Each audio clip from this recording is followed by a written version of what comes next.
السلام عليكم ورحمة الله وبركاته. ازيكم عاملين ايه؟ من قناة بحييكم ولكم مني مليون تحية. ويلا كده نصلي على النبي، كل من له نبي يصلي عليه. اللهم صل وسلم وبارك على سيدنا محمد.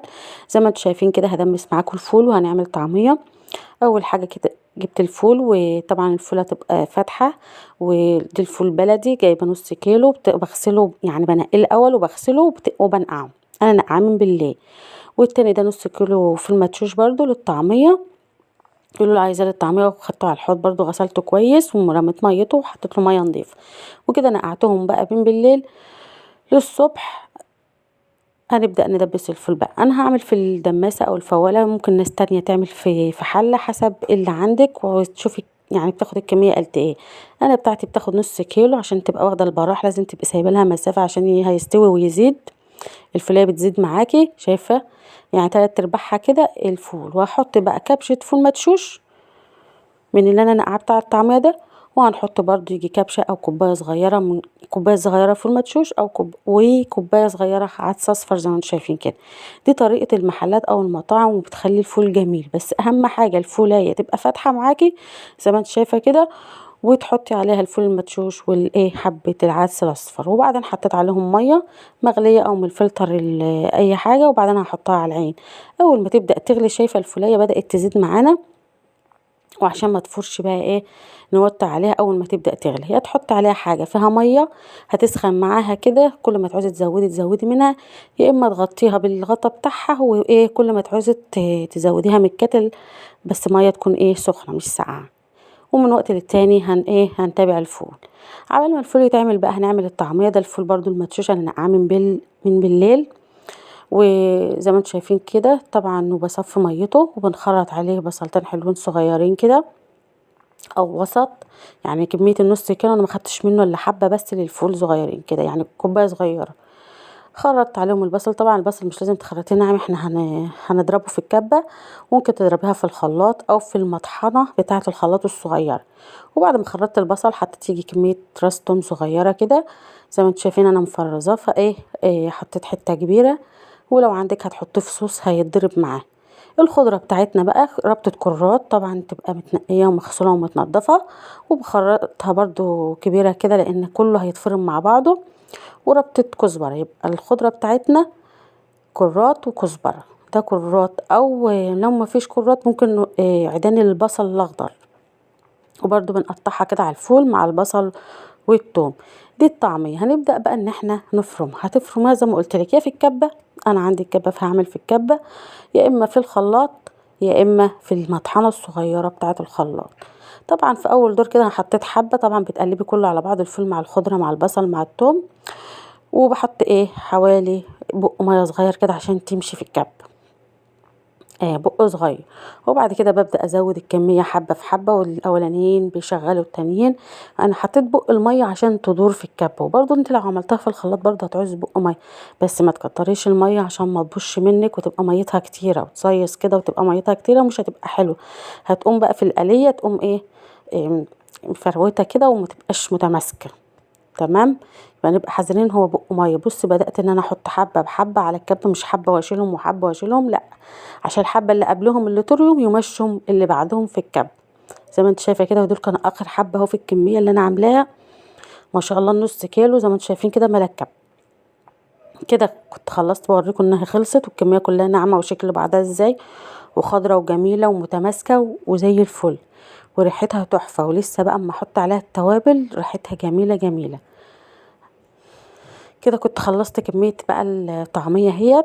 طبعا بديها ضربة بنعمها اكتر يعني لحد ما توصلي للقوام بقى المناسب. وبعدين بنوقف الكبة او الخلاط او زي ما انت بقى بتعمليها. تمام. كده خلصت بقى هنزلها في طبق. هي هوريها لكم كعجينة. شوفي العجينة حلوة ومتماسكة مش مفوشة كده ومش حلو. وطبعا مش مكترين لها المية، باكد اوعي تكتري لها المية. هو يا دوبك بق صغير في الاول كده ان هي تدور معاكي بس. شايفين شكلها تحفة تحفة وريحتها جميلة. طبعا بعد كده بقى بنحط تاخدي الكمية المناسبة اللي انت عايزاها تقليها. ولو عايزة تفرزيها على طول كده هتعبيها في اكياس على طول. بوريها لكم انها بايه بتعمل قرص طعمية معايا. طبعا هوريها لكم دلوقتي وهنقليها مع بعض. ان هي يعني الفول كان شرب ميته اهوت، فهنزوده ميه طبعا بكده زي ما قلت لكم، لازم تكون مغليه، يا اما لو حط حاجه فوق عليها تبقى سخنه تكملي منها وخلاص. كده الفول كان استوى معانا اهوت اهو، كده استوى، بس هسيبه، احنا عايزينه يتهري في السوا. كده بقى حطة زيت هنغليها هنقدحه عشان اوريكم الطعميه. هناخد كميه كده، طبعا الطعميه مش هنحط لها توابل الا ساعه القليه، وتوابلها معروفه: الملح، كمون، كزبره، وشعره شطه صغير. كمون وكزبره بيخلي ريحتها تحفه مع البصل والثوم والكرات تحفه. ما بنحطلهاش توابل الا ساعات القليه، حتى اما تفرزيها التوابل ساعات القليه بتتفرز على الحال اللي هي بعد ما تطحن في الكب. بنا هنعملها في اكياس مع بعض دلوقتي. كده انا بوريكم بس ان هي متماسكه، وهنقلي في الزيت اهو واوريكم. بس هعمل حبه صوابع، ما احنا لازم نغير. عملت حوة بيض صوابع كده وعوزتهم برضو سمسم، وهعمل قراص طعميه عشان ما فيش ناس تقول بقى جايبه الطعميه من بره وبتوريها لنا. شايفين اللي عم في الزيت ده سمسم. شايفين يعني عجينتها متماسكه وجميله تحفه. لو ميتها كتير بقى كنت لقيتها عملت فتافيت كده وفنشت وما بقتش حلوه. هعمل حبه صوابع زي ما انتم شايفين كده متماسكه وجميله ازاي، تقولوش كفته، وريحتها تحفه بقى مع التوابل والكزبره تحفه. لو وصلت بقى للفيديو لكده ما تنسوش تعملوا اللايك وتخشوا وتشتركوا كده في القناه وتشجعونا عشان نكبر بيكم ان شاء الله، وتفعلوا زر الجرس عشان يوصل لكم كل اشعاراتنا وكل فيديوهاتنا ان شاء الله. شايفين شكل الطعميه متماسكه وجميله، بوريها لكم معايا. كده هبدا اطلعها بقى واعمل برضو كميه اقراص الفول. هبدا اطلع حبه فول بقى عشان نهرسهم مع بعض وتشوفوا شكله كده وجماله برضو. طبعا الفول تحفه اهوت. هطلع الطعميه واعمل الاقراص برضو بالسمسم عشان نأكد للناس ان احنا اللي عاملينها بالسمسم برضو.